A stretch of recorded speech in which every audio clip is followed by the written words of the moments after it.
Los atletas populares contamos los maratones como si fueran galones, porque nos hemos esforzado tanto en cada uno de ellos que el número lo prueba y nos lo recuerda.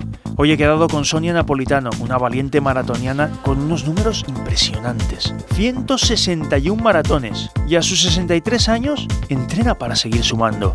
¿Cómo es Sonia? Una mezcla de timidez y de mucha constancia. Te pones a correr con ella pensando que va a ser muy fácil y al cabo de unos cuantos kilómetros te das cuenta de que aunque quieras es difícil seguirla. ¿Y cómo te motivas? ¿De dónde sacas fuerzas para todos los días seguir intentándolo? Lo haces y ya está. Tú eres corredor, tú lo sabes.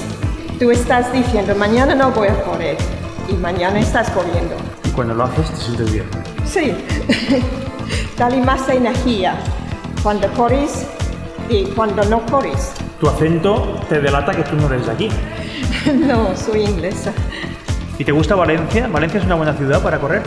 Estupendo, tiene buen clima, tiene el río para entrenar, tiene la playa. Si ya hay pocas mujeres en competiciones tan duras como el maratón, de la edad de Sonia aún son muchas menos. De nuevo los números hacen de Sonia alguien muy especial, aunque no hace nada especial por serlo. ¿Te veré en la maratón Divina Pastora de Valencia?